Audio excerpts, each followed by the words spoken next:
En la época de la transparencia forzada, donde la lógica del mercado devoró la frontera entre lo público y lo privado, negarse a publicar es un acto de resistencia. Es el puño en alto del individuo frente a la dictadura silenciosa de las redes. La barricada invisible que muchos miran con sospecha, algunos con admiración, y pocos con verdadera comprensión. El hombre que se atreve a perder lo que otros llaman su reputación, gana todos los días un poco más de libertad, afirmaba Oscar Wilde. Y en ese gesto de ocultarse hay una conquista misma de sí. Las redes sociales no son solo el escenario donde la vida sucede, son el laboratorio donde se disecciona la identidad, se estudia el ego, se miden obsesivamente los signos de valor social. El que no publica, en cambio, se aparta de la ecuación, le niega al algoritmo la posibilidad de convertirlo en mercancía. Esa negativa es, a la vez, un acto filosófico. Para ser uno mismo en un mundo que constantemente trata de hacerte igual a todos los demás es el logro más grande, decía Emerson. El que no publica fotos, ni comparte su vida en pedazos masticables, protege su unicidad con ferocidad. Al observar al que evita la exposición digital, la mayoría se incomoda. ¿Por qué renunciar a los beneficios sociales? Al aplauso que llega fácil, aunque efímero. Porque existe un deseo más profundo y auténtico, el deseo de preservarse intacto. No publicar es la respuesta al exceso contemporáneo, la negación de la oferta de placer inmediato. Es la preferencia por la abundancia interior sobre la abundancia simulada. Todo lo que es profundo ama la máscara, advertía Nietzsche. Y en la máscara del anonimato se halla el verdadero poder. El silencio que impone el no publicar es atronador. El que calla, el que se oculta, crea un vacío en la multitud ruidosa. Un vacío que despierta curiosidad, incomodidad y, por momentos, una sutil veneración. El misterio se convierte en su estandarte. En la era de las respuestas instantáneas, la falta de información se torna revolucionaria. La naturaleza ama esconderse, sentenció Heráclito. Y quienes no muestran, quienes se sustraen del ojo colectivo, se alinean con ese principio arcano. Pero hablar de psicología en la era digital es enfrentar el vértigo de la exposición. La vida se ha vuelto una carrera de validación. Cada foto publicada es una apuesta. Cada me gusta es un pequeño premio, una dosis de dopamina. La competencia es feroz, y en la competencia, la individualidad se sacrifica. Quien rehúsa participar elige una ruta solitaria, a contracorriente, pero enteramente suya. Como escribió Kafka, la soledad es el hogar de los fuertes. No confunde soledad con sufrimiento. La transforma en fortaleza, en rebeldía. La exposición lleva a la frivolidad, a la fragmentación del yo. No es casual que muchos se sientan más vacíos cuanto más publican. Es el precio de vender la experiencia auténtica por la palmadita digital. El que no publica está dispuesto a atravesar ese vacío, a admitir que la plenitud no se mide en vistas, que la alegría real es silenciosa y singular. No hay mayor riqueza que vivir siendo ignorado por los demás, sentenció Séneca. En ese anonimato se encuentra el verdadero valor. La presión social empuja hacia la visibilidad. Quien resiste se convierte en outsider. Personajes secundarios y el guión lo dictan las tendencias. Pero cada vez más, ese personaje se transforma en el verdadero protagonista. La libertad de no exhibirse es la última frontera. Porque, como dice Simone Weil, no se puede amar lo que no se protege. El que no publica, protege, ama y cultiva el espacio de lo privado, como quien cuida un jardín secreto, inmune a las plagas del juicio ajeno. Despojarse de la necesidad de mostrarse es arrancarse de raíz la dependencia afectiva del elogio digital. Es enfrentar el escarnio, la sospecha, el rumor, como quien enfrenta la tempestad sin perder el rumbo. La autenticidad, en este contexto, ya no es palabra hueca sino blasón de guerra. Sé tú mismo. Todos los demás ya están ocupados, dijo Wilde. Y quien decide desaparecer de la vitrina digital toma en serio esa consigna. La convierte en programa de vida. En una cultura donde la celebridad momentánea es moneda de cambio y aspiración suprema, no mostrarse equivale a evadir el impuesto más caro, el desgastarse en el altar de la atención. El anonimato se vuelve privilegio escaso. Quien lo posee lo protege. Quien lo ha perdido, lo añora. Como diría Ortega y Gasset, la autenticidad se mide en la capacidad de hacerse invisible ante lo inauténtico. Y cada acto de resistencia digital es un golpe al corazón del simulacro colectivo. Quienes se niegan a publicar son capaces de conocer el sabor de la vida sin que nadie lo apruebe ni lo degrade. Comen sin fotografiar, viajan sin anunciar, aman sin evidenciar, sufren sin pedir compasión pública. La libertad consiste en poder hacer lo que se debe hacer, afirmaba Rousseau. En ese deber está el respeto por uno mismo, la silenciosa defensa del territorio interior. El no publicar trasciende la acción puntual. Es una ética, la ética de lo reservado, del retrato mental que ningunos ojos han visto, ni verán. Es la actitud de quien comprende que la exposición no siempre cura, muchas veces hiere, de quien sabe que la vulnerabilidad no es moneda a intercambiar por un instante de popularidad. La dignidad no consiste en poseer honores, sino en merecerlos, decía Aristóteles. Y el que reserva su vida para unos pocos hace de la dignidad un arte privado. La historia está plagada de voces que elogiaron el valor del retiro. Lao Tse insistía en que la verdadera perfección es conservarse incompleto, y el que no publica se niega a convertirse en producto terminado, en biografía digital escrita para el consumo masivo. Prefiere la imperfección misteriosa antes que la perfección pública, el vacío aparente antes que la saturación de imágenes. Desde la óptica filosófica, la renuncia a la exhibición permite construir una identidad robusta. Sartre advertía sobre la mirada del otro como cárcel. El infierno son los otros. No publicar es desactivar ese infierno, es negarse a vivir entre llamas ajenas. Es apostar por la libertad incómoda, por la soledad enriquecedora, que al principio duele pero luego libera. Sociólogos y psicólogos han investigado el fenómeno de la sobreexposición. La conclusión es contundente. Publicar reiteradamente degenera la experiencia vital, la reduce a una microhistoria de consumo. El que no publica rechaza, pues, vivir como archivo. Elige la memoria viva, el recuerdo sin testigos. Quien no tiene nada que ocultar, no tiene nada que mostrar, sostuvo una vez Baudrillard, y el ocultamiento se convierte en su tesoro. La estructura del que renuncia a publicar se fortalece en la disciplina de la espera, de la contención, del silencio. Todo lo reservado crece en calidad e intensidad. El que no publica ahorra energías, reserva asombro. Si alguna vez decide hacerlo, lo hará con sentido, no por mera compulsión. Toda publicación será excepción, nunca regla.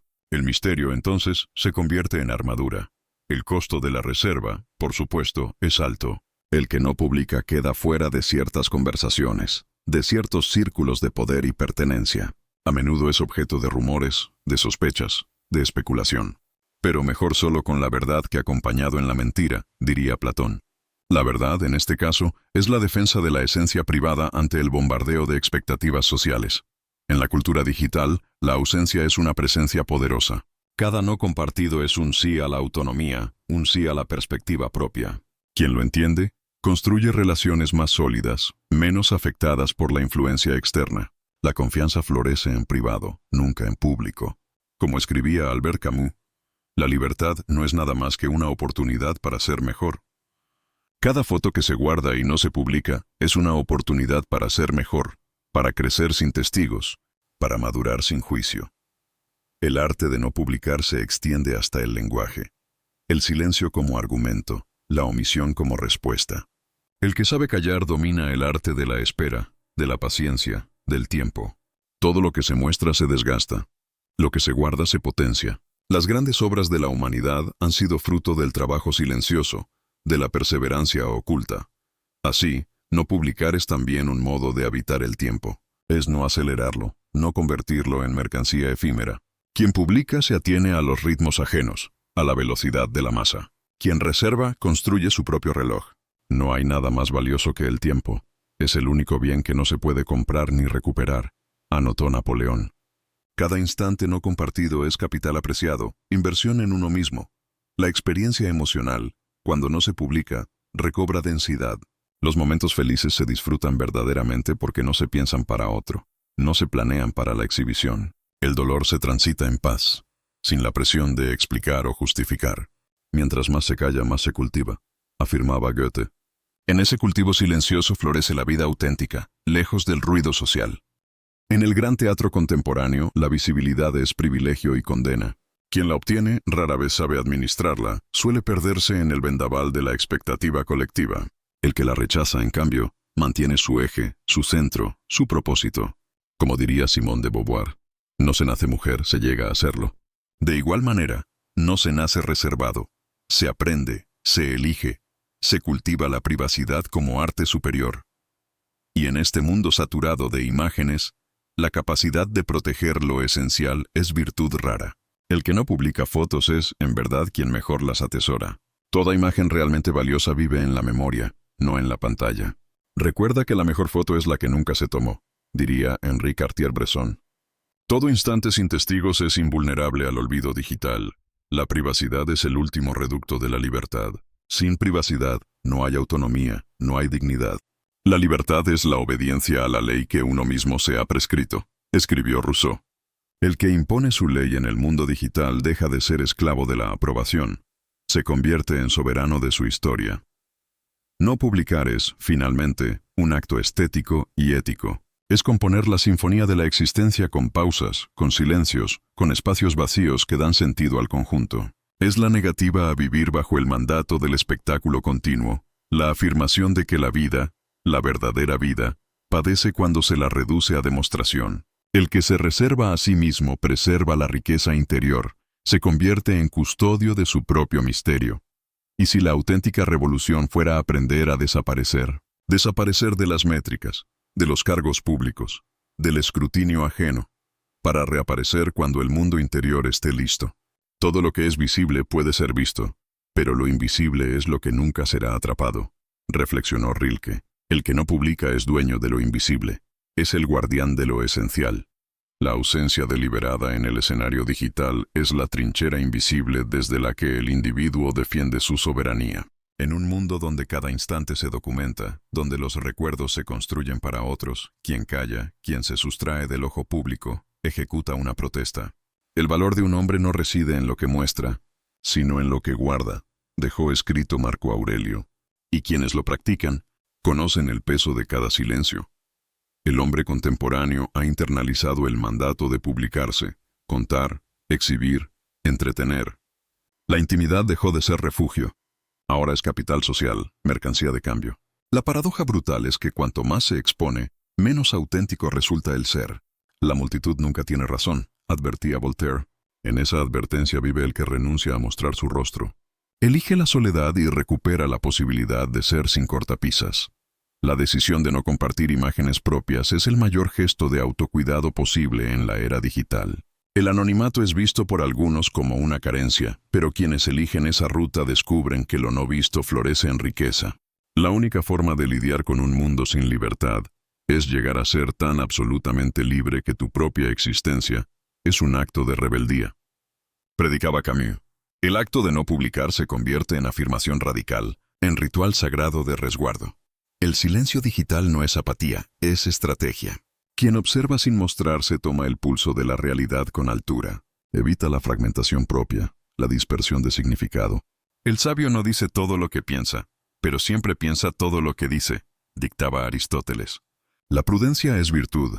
La mesura se transforma en herramienta inquebrantable.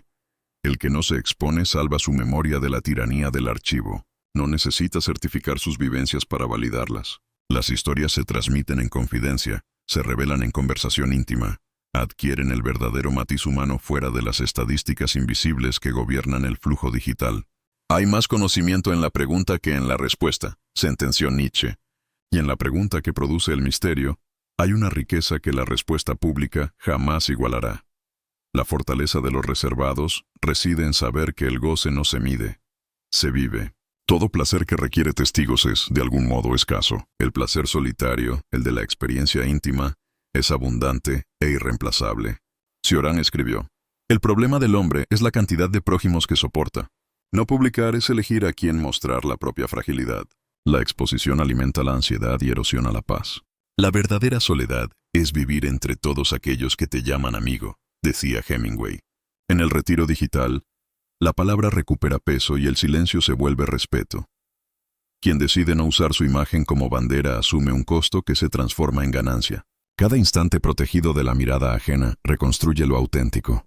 Kierkegaard definía la autenticidad como el coraje de ser lo que uno es. Vivimos en la era del archivo obsesivo, donde todo se convierte en imagen y la memoria se deshumaniza. Guardar lo íntimo es mantener viva la llama de lo humano. Daría todo lo que sé por la mitad de lo que ignoro, decía Descartes. La resistencia digital es lucidez. El que calla comprende más. Solo quien observa entiende, anotó Goethe. Aunque la sociedad castigue la ausencia, la ignorancia es la madre de la admiración, recordaba Cervantes. El silencio potencia el misterio. Aprender a vivir sin eco digital libera del apego y del sufrimiento, como enseñó Buda. Cada instante no narrado engrandece lo esencial. Lo esencial es invisible a los ojos. Escribió Saint-Exupéry. La reserva es disciplina espiritual. La paciencia es amarga, pero su fruto es dulce, decía Rousseau. El mundo antiguo celebraba el valor de lo velado. Recuperar ese rito es reconquistar lo humano. La intimidad no es debilidad. La vida no consiste en entenderla, sino en vivirla, insistía Borges. Quien vive sin testigos halla una gloria desconocida. El poder es invisible, decía Foucault. El que no publica ejerce ese poder silencioso. El regreso a lo privado es revolución. La invisibilidad engendra fuerza y autenticidad. Nada es tan poderoso como una idea cuyo momento ha llegado, dijo Hugo. No publicar es una proclama secreta. Cada momento sin testigos es tesoro y fundamento. Quien habla mucho, yerra mucho, advertía Confucio. Abstenerse es dominar. La dignidad del que no publica resiste al narcisismo. La cultura del espectáculo es la muerte del espíritu, alertó Debord. Solo quien sabe callar es recordado por su esencia. Lo importante no es ser visto sino ser comprendido, escribió Benjamin. El viaje interior no necesita público. La mayor parte de las sombras de esta vida son causadas porque uno se para a la luz, decía Emerson. Cuidar lo oculto es amor propio, decía Montaigne. Ama tu soledad y soporta el dolor que te causa, pedía Rilke. En esa soledad se madura. ¿Viviste para agradar o para ser plenamente? Haz lo que debes y no temas, recordaba Séneca. Quien guarda su esencia será menos conocido, pero más dueño de sí. La historia olvidará los nombres visibles y recordará las almas no expuestas. Toda la desgracia de los hombres proviene de no saber quedarse tranquilos en una habitación, escribió Pascal. En la era del ruido, el silencio es resistencia y sabiduría. Quien no publica, mientras el mundo se muestra, crece en la raíz invisible de lo real.